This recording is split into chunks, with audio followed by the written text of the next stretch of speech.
ಶ್ರೀ ಪರಮಾತ್ಮನೇ ನಮಃ. ಶ್ರೀಮದ್ಭಗವದ್ಗೀತಾ ಅಥ ತ್ರಯೋದಶೋऽಧ್ಯಾಯಃ. ಕ್ಷೇತ್ರಕ್ಷೇತ್ರಜ್ಞವಿಭಾಗಯೋಗಃ.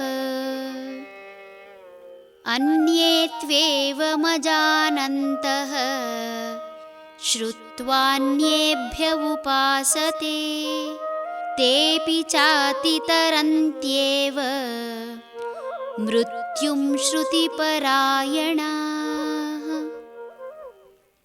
ಇನ್ನು ಕೆಲವರು ಹೀಗೆ ತಿಳಿಯಲಾರದೆ ಮತ್ತೊಬ್ಬರಿಂದ ಅದನ್ನು ಕೇಳಿ ತಿಳಿದುಕೊಂಡು ಉಪಾಸನೆ ಮಾಡುವರು.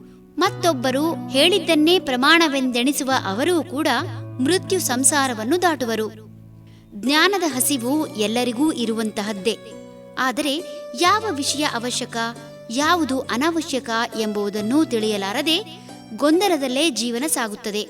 ಈ ಕಾರಣದಿಂದ ತಮಗಿಂತ ಬುದ್ಧಿವಂತರು ಎಂಬ ವ್ಯಕ್ತಿಯನ್ನು ಗುರುವಾಗಿ ಸ್ವೀಕರಿಸಿ ಅವರನ್ನು ಅನುಸರಿಸುವುದರ ಮೂಲಕ ತಮ್ಮ ಸಮಯವನ್ನು ಸದುಪಯೋಗಪಡಿಸಿಕೊಳ್ಳುವ ಕೆಲವರು ತಾನು ಒಪ್ಪಿದ ಗುರುವಿನ ಉಪದೇಶದಂತೆ ಜೀವನ ನಡೆಸಿ ಪವಿತ್ರರಾಗುತ್ತಾರೆ. ಸವಿಸ್ತಾರವಾದ ವಿಷಯಗಳನ್ನು ಸಂಕ್ಷಿಪ್ತಗೊಳಿಸಿ ಮನಸ್ಸಿನ ಮೇಲೆ ಪ್ರಭಾವ ಬೀರಿ ವಿಷಯದಲ್ಲಿ ಆಸಕ್ತಿ ಬರುವಂತೆ ಮಾಡಿ ಕಾಯ ವಾಚ ಮನಸ ಶುದ್ಧರಾಗುವಂತೆ ಸಲಹೆ ಇತ್ತು ಕಾಪಾಡುವ ಗುರು ಒಬ್ಬ ಮಾರ್ಗದರ್ಶಕ, ಪೋಷಕ.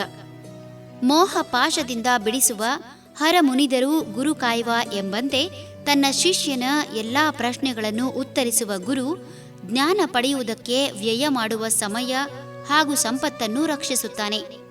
ಗುರುವನ್ನು ನಂಬಿದ ವ್ಯಕ್ತಿಗಳು ಅವರು ಹೇಳಿದ ಪ್ರತಿಯೊಂದನ್ನೂ ಚಾಚೂ ತಪ್ಪದೆ ಪಾಲಿಸಿ ಮೃತ್ಯು ಸಂಸಾರ ದಾಟುತ್ತಾರೆ. ಹರಿ ಓಂ ತತ್ಸತ್.